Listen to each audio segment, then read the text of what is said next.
भारतीय संविधान के 75 वर्ष पूर्ण होने के अवसर पर मुखनायक ने प्रारंभ की है एक नवीन सीरीज जिसका नाम है भारतीय संविधान की खूबसूरती।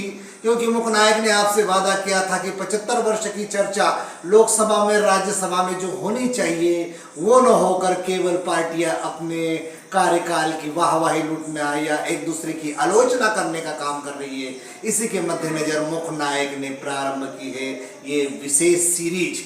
अभिवादन स्वीकार कीजिए बालकृष्ण बाविस्कर का। और बात करना चाहते हैं यानी कि संविधान सीरीज में हम विशेष बात करेंगे, विभिन्न धाराओं विभिन्न अनुच्छेदों की बात करेंगे, अनुसूचियों की बात करेंगे। लेकिन आज एक मुख्य विषय पर बात करना चाहते हैं और वो मुख्य विषय है, महत्वपूर्ण ये है कि मूल अधिकार के बाद एक दूसरा महत्वपूर्ण पहलू होता है नीति निर्देशक तत्व। यानी कि भारत में कल्याणकारी राज्य स्थापना करने के लिए संविधान निर्माताओं ने नीति निर्देशक तत्वों की व्यवस्था की है और उसमें विशेष करके अनुसूचित जाति और जनजाति के कल्याण, उनके सांस्कृतिक आर्थिक विकास के लिए उन्होंने छूट दी है।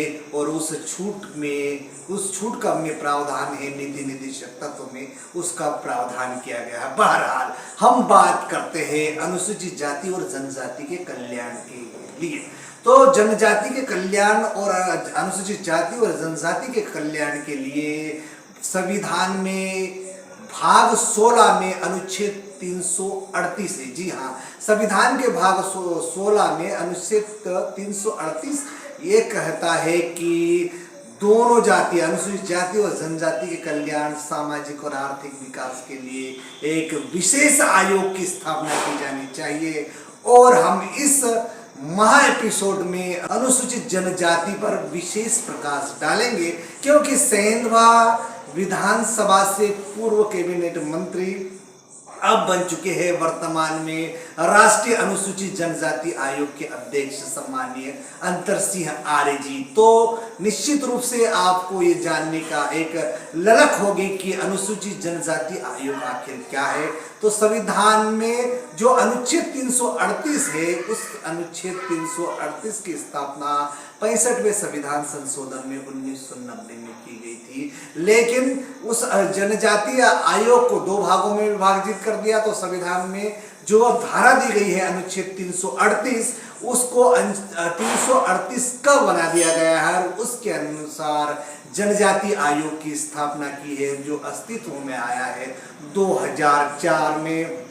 और जब वो अस्तित्व में आया तो आखिर उसकी रूपरेखा क्या है, उसकी शक्तियां क्या है, ये मैं आपको बता देना चाहता हूँ। सबसे महत्वपूर्ण बात यह है कि जनजातीय आयोग 5 सदस्यीय होते हैं, जिसमें एक अध्यक्ष होता है, एक उपाध्यक्ष होता है और 3 अन्य सदस्य होते हैं। यानी कि 5 सदस्य यह आयोग है और इसका जो कार्य क्षेत्र है संपूर्ण भारत में है। और वो राष्ट्रपति के सीधे आदेश के द्वारा नियुक्त की जाते हैं। इस आयोग के अध्यक्ष यानी कि अंतर सिंह आर्य राष्ट्रपति के आदेश के उपरांत जनजाति आयोग के अध्यक्ष बने हैं। अब उनके कार्यकाल की बात करते हैं तो इसका सबसे महत्वपूर्ण बात यह है कि अनुसूचित जाति से जनजाति आयोग करने का सरकार की पवित्र मंशा ये थी कि अनुसूचित जाति और जनजाति के जो नागरिक हैं उनकी सांस्कृतिक और उनका रहन सहन दोनों में विभिन्नता पाई गई है।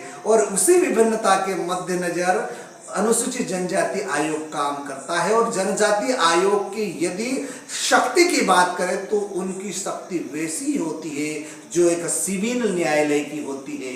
एक सिविल न्यायालय की शक्ति होती है, उसी के अनुसार वो देश में जनजाति के ऊपर यदि किसी भी प्रकार की अनियमितता पाई जाती है, संविधान सम्मत कहे या विधि सम्मत बात उन पर लागू नहीं होती है, तो संज्ञान लेता है भारत का अनुसूचित जनजाति आयोग। और वे जनजाति आयोग उसका अन्वेषण करते हैं, किसी को नोटिस देते हैं और अन्वेषण के उपरांत उसमें जो तथ्य सामने आते हैं उस तथ्य को प्रस्तुत करते हैं राष्ट्रपति के सामने, क्योंकि राष्ट्रपति द्वारा नियुक्त किया जाता है अनुसूचित जनजाति आयोग अध्यक्ष।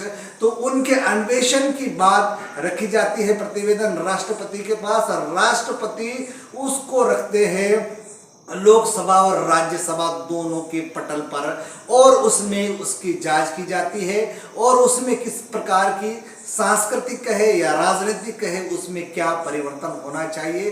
दूसरा, वन अधिकार संबंधी बात की जाती है। यहाँ के खनिज संबंधी बातों पर अनुसूचित जनजाति आयोग ये संज्ञान लेता है कि जनजातीय समूहों पर इस प्रकार की काम होने चाहिए कि उनको वन अधिकार संबंधी, उनके सांस्कृतिक व खनन संबंधी जो भी काम होते हैं उसका पूर्णतः पालन किया जा रहा है अथवा नहीं।